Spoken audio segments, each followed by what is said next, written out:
So, just when I thought I was in, they pull me back out again.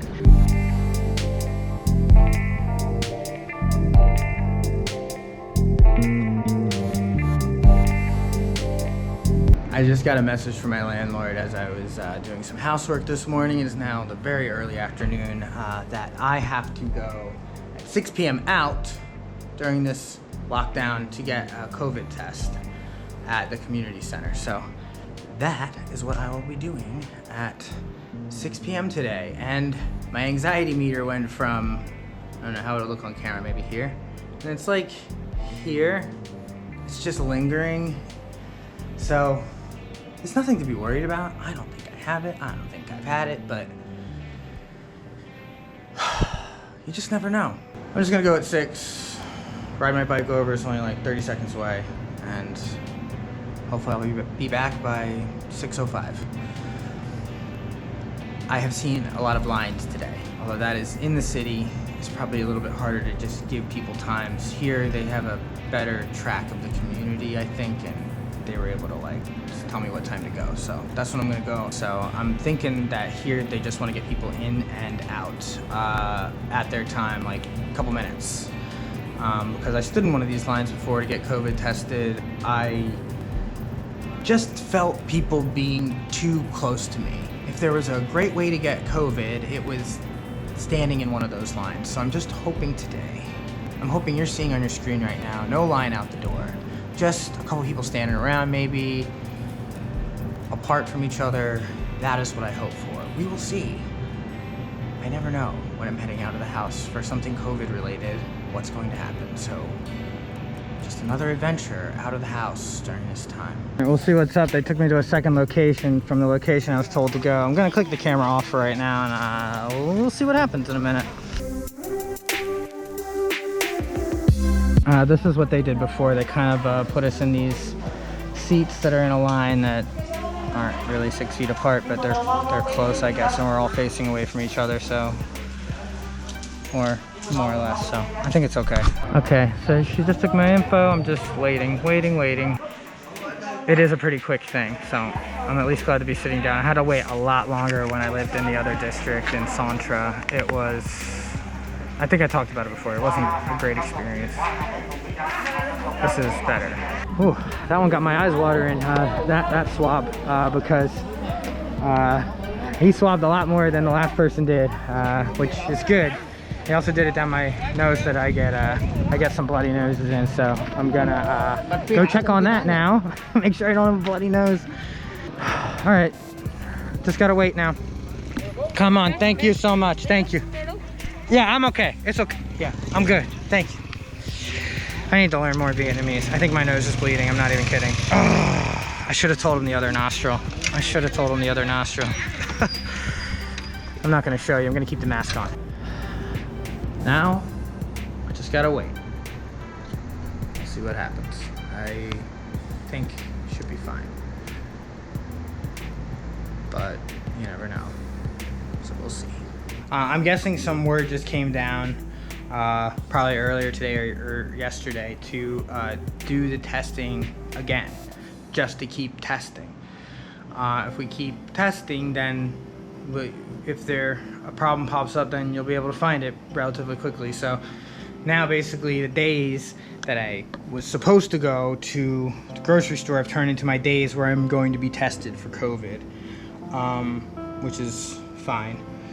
I'm fine with being tested. I just didn't know today. So when someone came to my door speaking Vietnamese, and you know, we're the one house here that doesn't speak Vietnamese, so that's, you know, that's on us. But I didn't know what they were saying, and then he was making the food, like the, you know, international symbol for food, and I was like, I'm not giving you food, but I didn't see his armband, and I was like, oh yeah, I would like some more food. So I went and got the test, came back, and I learned that they were giving bags of vegetables, but they came and delivered it to me, thankfully, because I just didn't want to be out if I didn't have to.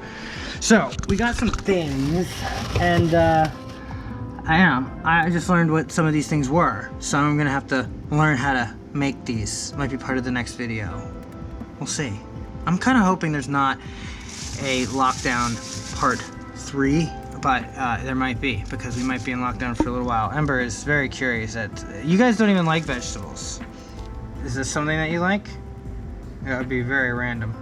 This was a little spiky. I'm gonna put it away from you. Okay, so it is September, or it's not September yet, thank God.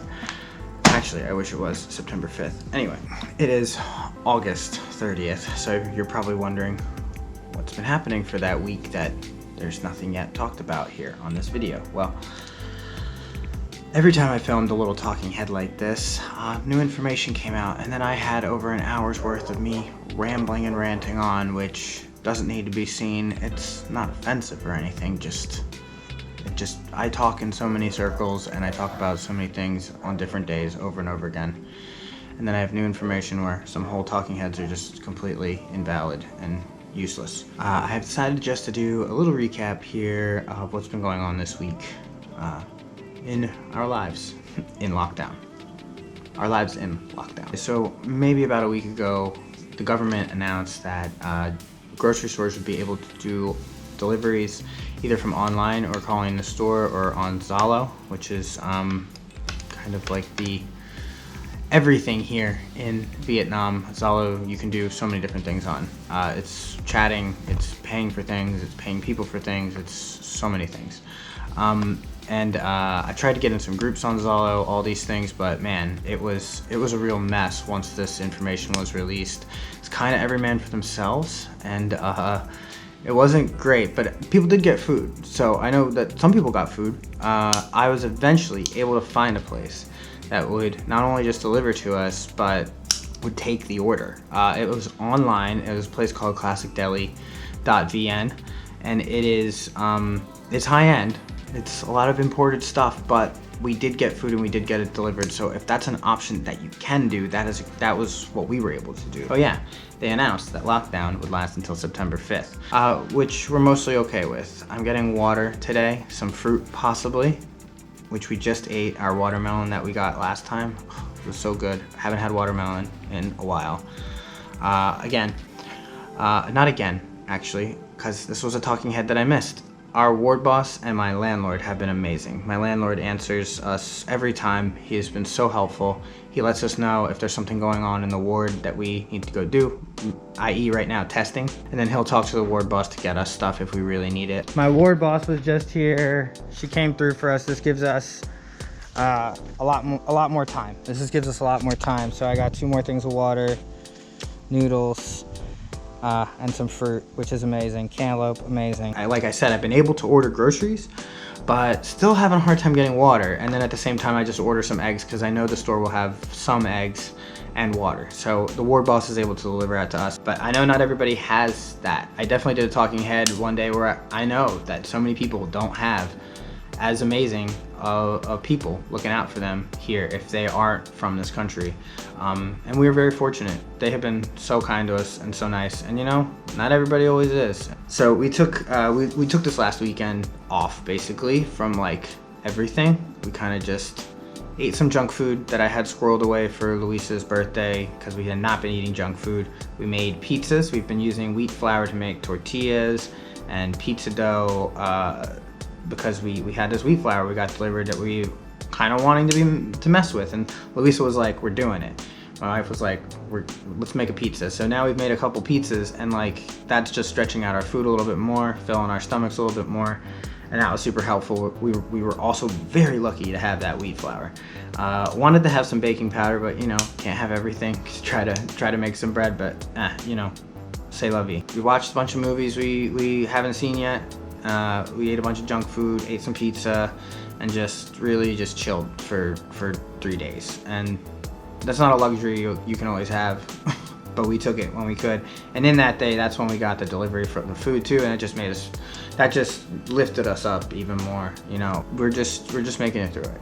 And I think that's the important thing, is like we're really just putting our heads down. We still have another week, so we'll see what happens. We'll see what word comes down in the next week. But yeah, every time I was doing a talking head, there was just more information. And now it's condensed, and it's not actually that much information, but it was trickling out before. And that was kind of one of the bigger problems, was like the information was just trickling out, you know?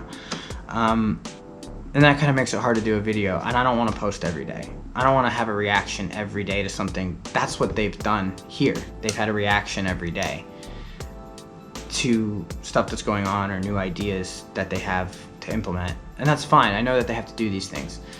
But everybody just being reactionary doesn't help anything. It doesn't. It can create a lot of unneeded anguish and emotion that you just don't need. You can sit back and wait and try to see the situation as a whole, instead of this is happening, this is happening, this is happening, this is happening, let's react to this, and you know, I think it is better to sit back in the situation that I'm in. I'm not making decisions, to try to just look at the whole thing as a whole and wait till they get to that point where I'm like, okay, that's now a full decision. That information all now equals a full decision. So that's why I'm here now, and that's why the video is coming out now. I'm gonna end it here. When I have more information, I'll give it to you. I hope I covered most of everything. We are doing okay, and that's the important thing. I hope everyone else is out there figuring it out. I just wish I could be more of a help to people, but we're really just trying to figure it out ourselves. It's been a long road to this. I'm hoping that this gets us through this Delta variant situation. I just heard Ho Chi Minh is 6 more weeks. 6 more weeks. I just can't imagine. I just couldn't imagine. So I do count us fairly fortunate in Da Nang. Has everything gone smoothly? Hell no. We getting through it? Yeah. Will we get through it? Yeah. I'm just, you know, I'm worried about some other things here, you know? After all this, you know, make it through this, see what the next problem is, but it's for another time. I'm gonna go now. I keep rambling on, and I don't need to say anything more. All right, thank you so much for watching if you made it this far, and I will see you next time. Not the time they have, sorry, I had a hair in my mouth. I'm gonna cut all that. 2 very furry cats live in this house.